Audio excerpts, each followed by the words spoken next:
So now let us calculate some numerical problems in our design of compression members.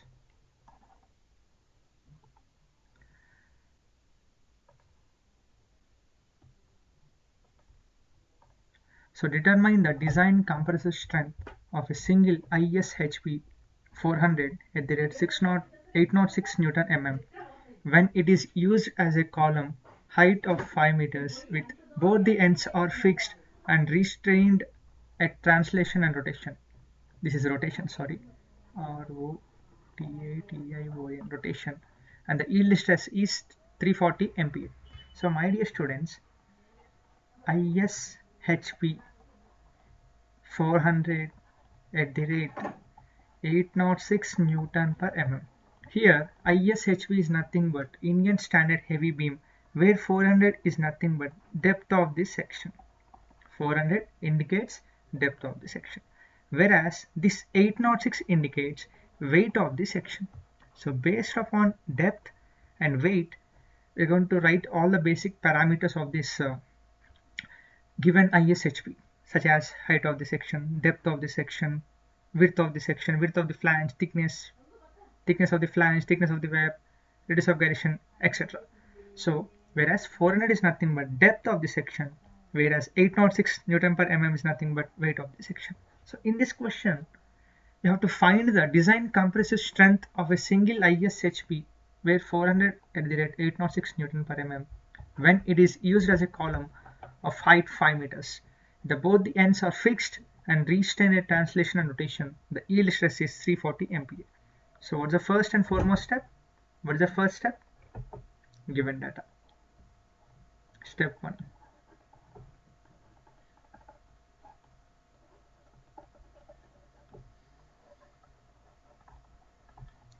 So what is given here? Here an ISHB section is given 400 at the rate 806 Newton per mm. So in some code books, again, this weight will be also given in the form of kgs, such as 806, 80.6 kg per meter or something will be given. So don't get confused. So one ISHB section is given. So for this, you have to refer steel table book. So we have to refer steel table book. So by using steel table book, we have to write all the basic parameters such as area of the section, This area of section is very important. That is 10466 mm square.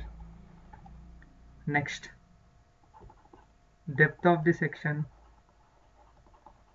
is nothing but h, that is 400 mm. Next, width of the flange, B suffix f is nothing but 250 mm. So my dear students, everything you're going to find in steel table book itself. Next, thickness of flange, that is 15.4 mm. Next, radius of gyration in ZZ direction is nothing but 166.1 mm. And next, radius of gyration in YY direction is nothing but 51.6 mm. In most of the steel table book, this radius of gyration will be in centimeters. We have to convert into mm. Okay, so for example, if this is our given ISHB section, for this we have written all the basic parameters such as depth of the section, width of the section, thickness of the flange, radius of the gyration, etc. So momentum of inertia we have to write, or if you won't write also nothing will happen. But these are the basic parameters that we have to write. So nothing will happen if you forgot to write even momentum of inertia also. So this is nothing but depth of the section. So what's the depth of this ISHB section? 400 mm. So what is width of the flange? I guess it is 250 mm. Next, thickness of the flange. So TF is nothing but 15.4 mm.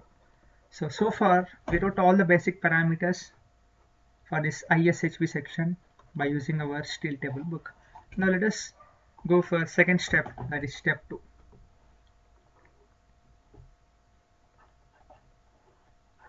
step 2.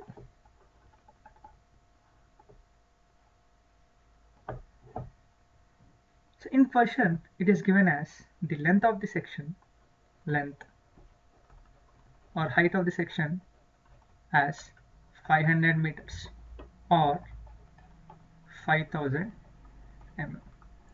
For example, if this is our column, it is going to possess two ends. This is called as one end, whereas this is called as one end, and again this is called as other end. So in one end, again we're going to have two cases, that is translation, another one is rotation. In similar fashion, again at other end, again we're going to have two cases, again that is translation, another end is rotation. So based upon these parameters, based upon this one end and other end conditions and fixed conditions or fixed boundary conditions, we have to follow table number 11. So in our question, in step 2, in our question, it is given as it is a fixed beam or it is a fixed column.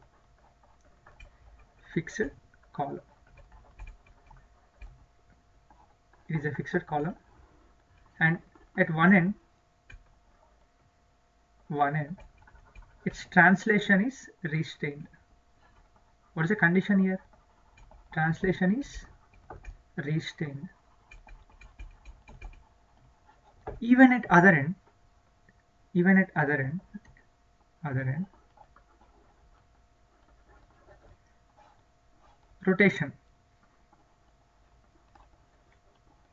rotation is restrained. So this is our condition, restrained. So at one end translation is restrained, at other end rotation is restrained, whereas the column is fixed column. So the formula for effective length, L effective length is equal to alpha into L, where this alpha is obtained from that table.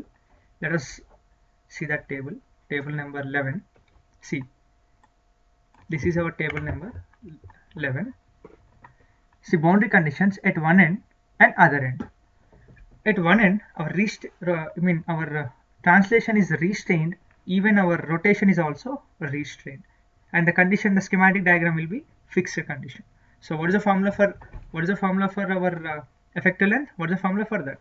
0.65 into length. 0.65 into length. So what is the formula for effective length? L effective length is equal to 0.65 into L. So this is obtained based upon end conditions. That end conditions are also called as boundary conditions and schematic representation of the column. So the effective length, L effective length, is equal to 0.65 into L. So this is obtained from table number 11.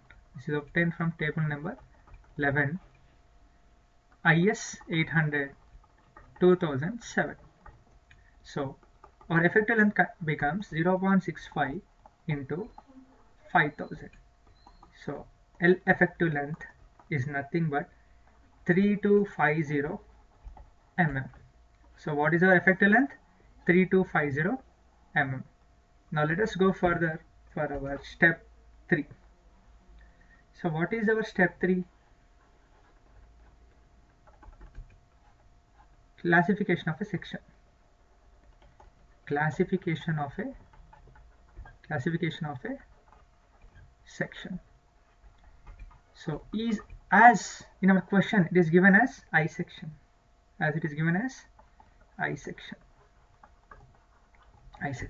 So for this we have to refer table number 10, which lies in page number 44. Of IS 800 2007. Let us see our table number 10. So This is our table number 10. If it is rolled I section, then we have to use this column. If it is welded section, you have to follow this column. If it is hollow section, if it is welded section or channel and T section or built up section, then we have to follow this. But whereas in a question it is given as rolled I section. Now let us see what are the limits. So then we have to go further for buckling class. Let us see. First we have to write depth by width ratio. Now let us write depth by width ratio. H by BF. H is nothing but depth, whereas BF is nothing but width of the section. So what is depth given in the question? 400 mm divided by width, that is 250 mm. So mm gets cancelled. 400 by 250 is nothing but 1.6, as it is greater than 1.2. So this 1.2 is obtained from this table. See, as H by BF is greater than 1.2 in ZZ direction, it becomes which buckling class? I will show you clearly. If H by BF, the depth by width ratio is greater than 1.2, immediately buckling axis will be in ZZ direction and it comes in our buckling class A.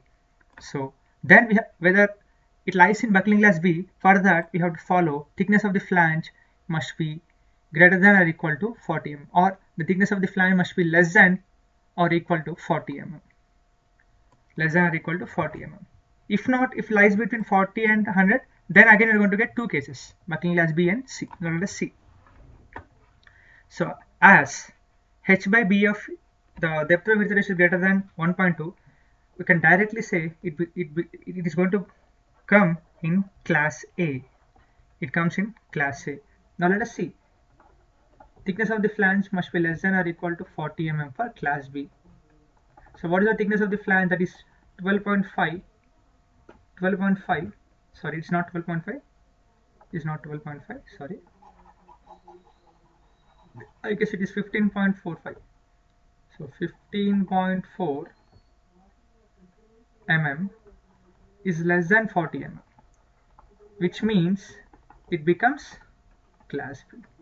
So based upon depth by width ratio, and thickness of the flange, our section classified as two classes, that is class A and class B. Now let us see effective slenderness ratio, step 4.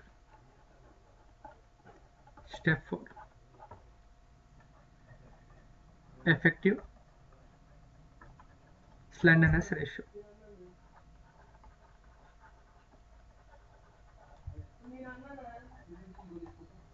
Again in this we are going to have two cases, as we are having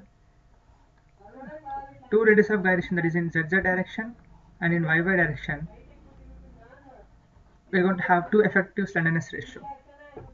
So first one, L effective length divided by radius of gyration in ZZ direction, that is nothing but, our effective length is nothing but 3250, I guess 3250, divided by radius of gyration in ZZ direction, that is 166.1. If we are going to solve this, we are going to get 19.56. As it is a ratio, we don't have any units. So second, slenderness ratio. So slenderness ratio in YY direction is nothing but L effective length divided by radius of gyration in YY direction is nothing but effective length, that is nothing but 3250 divided by 51.6 is our radius of gyration in YY direction. If we're going to solve this, we're going to get 62.98. So in step 4 we got two slenderness ratio, that is in ZZ direction and one is in YY direction. Now step 5, you have to find design compressive stress. Design compressive stress, that is nothing but FCD. So as we're going to have two effective slenderness ratios, we have to follow two tables. One is table 9A and next one is table 9B for solving this design compressive stress. Now let us solve. the design compressive stress by using table number 9a. So you may get doubts, sir, why we have to use table number 9a and table number 9b? So this table number 9a for buckling class A for radius of gyration in ZZ direction. This is for buckling class B for radius of gyration in YY direction.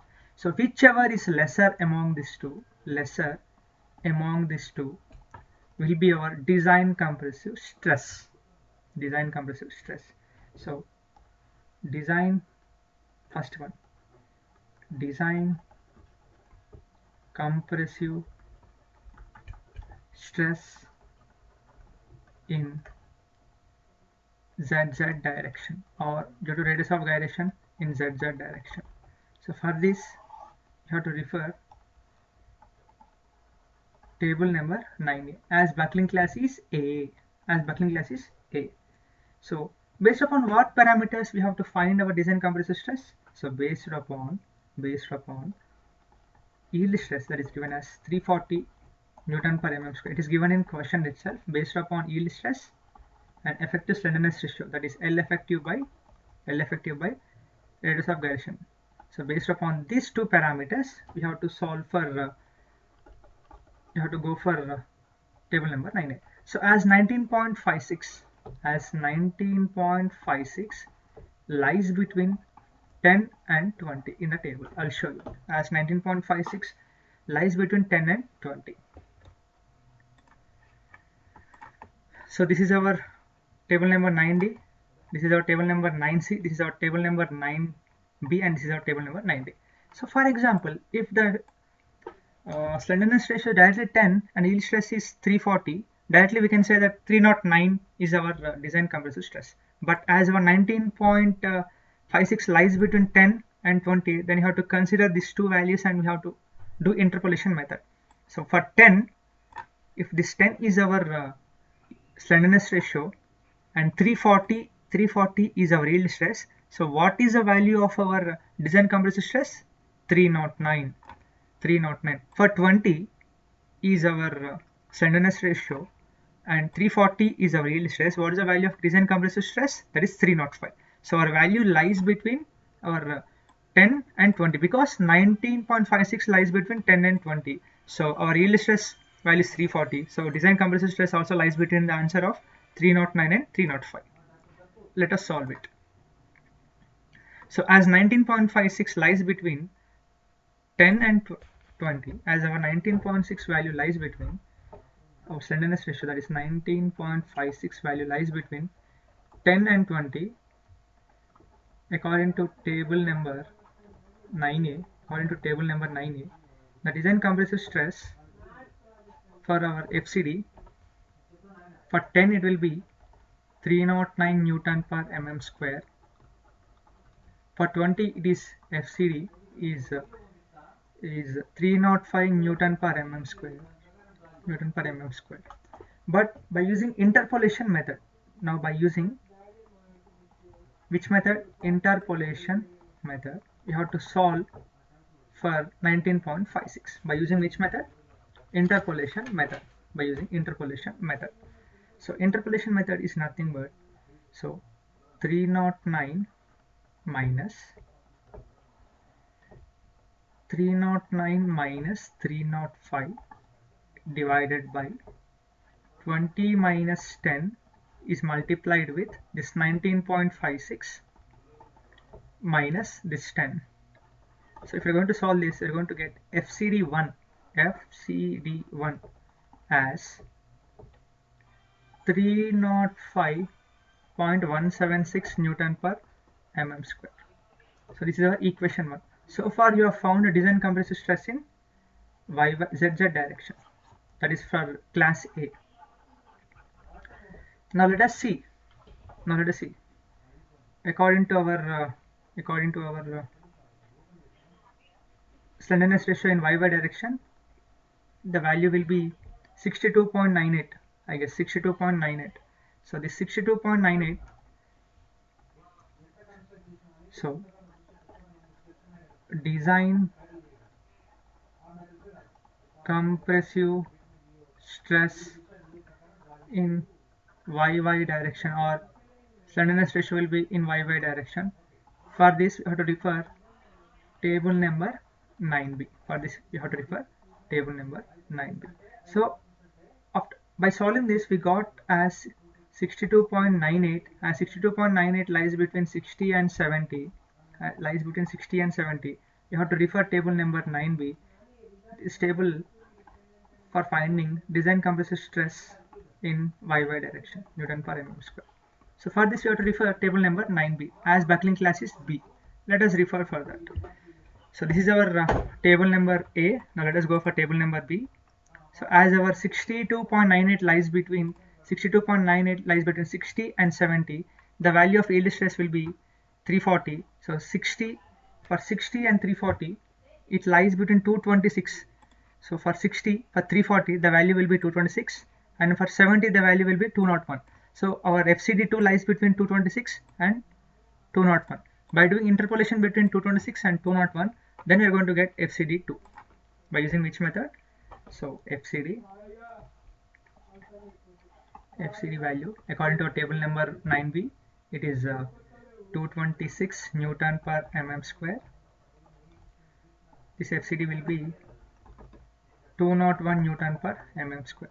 Now by using interpolation method you have to solve this.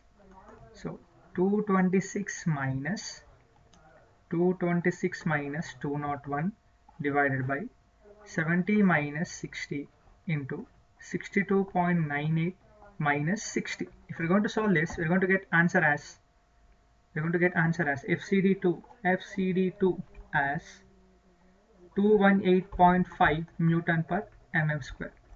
So this is our equation 2. So what is our equation 1? FCD1 by solving interpolation method we got answer as 305.17 Newton per mm square.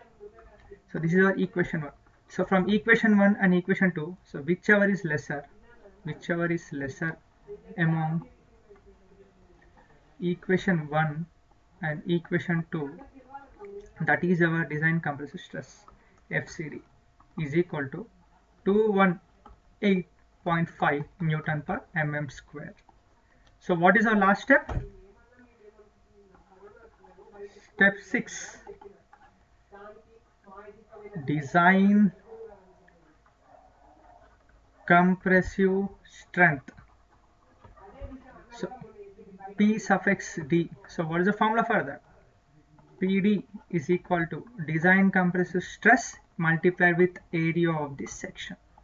So in our previous case, step 5, that is 218.5 multiplied with area of the section, 10466. This area of the section is obtained from steel table work. If we are going to solve this, we are going to get answer as 2287344 something newtons, or else 228.73 kilonewtons. So this is our answer. So step 1, given data. Step 2, effective length. Step 3, classification of section.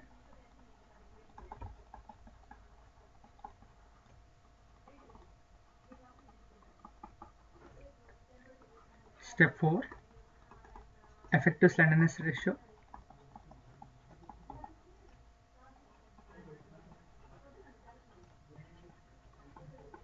By using this effective slenderness ratios, by seeing that table number 9, we have to find design compressive stress, that is nothing but F suffix CD, and last step, that is design compressive strength.